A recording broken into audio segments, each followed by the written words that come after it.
Hello and welcome back to Microloan Microphone, Episode 3, with Tristan Brown, the Illinois Operations Manager, and I'm here with Richard Murphy of RTM Tutoring, LLC, and he's going to tell us a little bit about his business today. Now, let's start off today. How did you hear about Justine Petersen? I heard about Justine Petersen through Bank Champaign, and I was looking for a small business loan. Perfect. And then in your journey in searching for that small business loan, tell us where you started and tell us some of the challenges you faced up to this point, and just tell us where you've been and where you're possibly going. Well, I started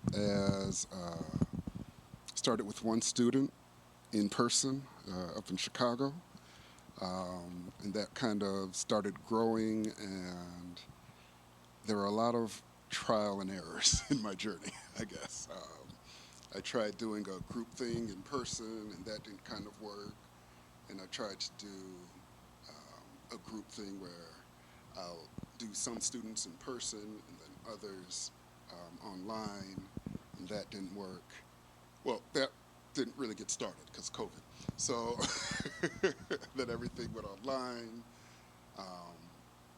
And there was just a lot of catching up. I wasn't ready for that transition, though I was getting ready for it. What year did you start your journey? 2019. Yeah, so July 2019. So I had 6-7 months of, hope, and then COVID. It's like, nah. Okay.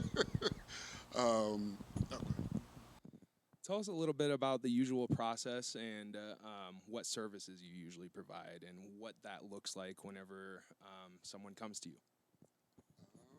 The services I provide are usually tutoring for either high school or college students and returning adult students. And so we try to meet them where they are with their writing and then go from there and teach them the foundations of writing, the formal writing or the academic writing or whatever area they're into. So they understand why they're writing, and they start to develop and learn how they learn, so how they take in information and process it. So I guess the end game is that they don't need me anymore, which is kind of counterproductive to the business, but also how I gauge my success. Yeah, absolutely. So there was, what happened with COVID was, again, I was trying new things, all hybrid and putting together a website. So those couple of years were basically rebuilding years as I tried to find a new direction for the company. I decided to do a more in-person with a hybrid option. And now I'm working with teachers separately. The editing side, I've just gotten a new client for, so I'm starting to build that out now, and still focusing on reaching the parents and the students, which we're going to do through community outreach and programs like that. That's already working with a community out in Urbana. And you're talking about community programs and those kinds of programs that do outreach in the community. What sets your program apart from those types of programs? The individuality and the personal attention. I have not found a tutoring company or service yet that provides this much personal attention to the student as far as who they are and developing them as people and advocating for themselves, especially when they have IEPs or they may be behind, and so they're kind of shy. They don't want to ask the teacher questions or ask questions in class. And you have to kind of encourage them to do that. Even the adult learners coming back, you have to encourage them to ask questions and seek the answers. And usually them finding out how to do that, you can see them growing with their education as well. So how quickly they start understanding things, and right, and they're able to start figuring things out themselves So eventually I start getting less and less asks for, can you review this? Can you review this? And it becomes more, can you take a quick look at this? Or I turned this in already, I just want you to take a look. Yeah. Those are the ones I like, that they turn in. Yeah. Progression overall, that's what we're looking for. And I think you and I could be in agreement on no question is a dumb question. No, not, I mean, depends. If I'm teaching a class, yes, because I put it on the board. Yeah. But in general, overall, no question is a dumb question, especially if you're asking it to a teacher and you're in their class, because if your teacher doesn't like being asked questions, they shouldn't be your teacher. Exactly. Let me rephrase that. Professional question, an on-topic question is not a dumb question. Yeah. I had a lot, and I found the answers the hard way, so definitely ask those.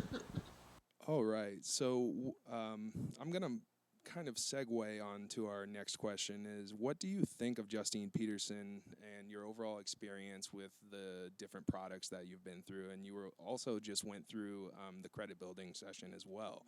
So please tell us a little bit about that. My experience has been great. It has, since I've connected with Justine Petersen, I've been able to grow a lot quicker than I have been in, say, the past year. So I've been able to hire an employee. You just said I did the credit building program, so that is, that's on the way to looking very good. By the way, I overestimated, so it's going to be a bit lower than 30%, so Perfect. Win. Big win. But it's kind of opened up,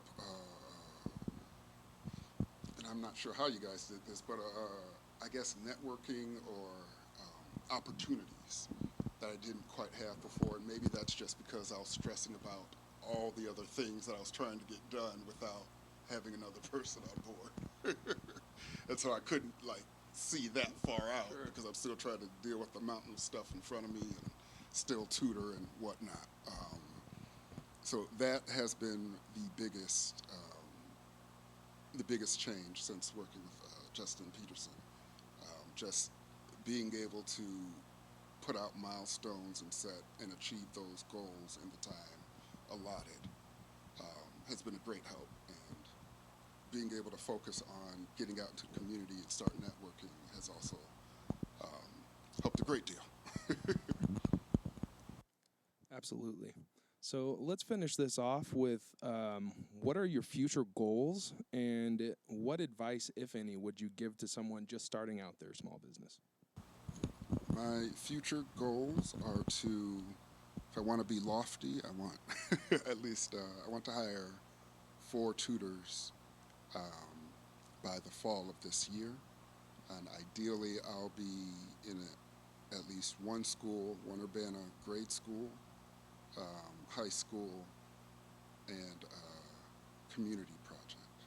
So working with the community, working directly with students, and each tutor gets about 20 students tops. And then kind of build from there. So that's the hope, starting with the 24 school year, and just, I guess, hire and grow as the need is there. My advice would, like you said, ask questions. But also don't wait until, you have this image, this idea of what you want your business to be in your head, and you start here and you say, this is what I want. Don't wait until everything is in the way you want it to get started, because it's never going to be the way you want it. But I found I made a lot more mistakes trying to get everything set up so I can put it out there instead of just putting it out there and developing, growing as I moved along. So that would be my biggest advice. Just go for it. Just keep going. Take a starting point and go, and be flexible and adjust as you go. Learn from your mistakes, jump in it head first, and don't be afraid to ask questions. Perfect. Well, thank you so much for joining us today, and this is Microloan Microphone, Episode 3.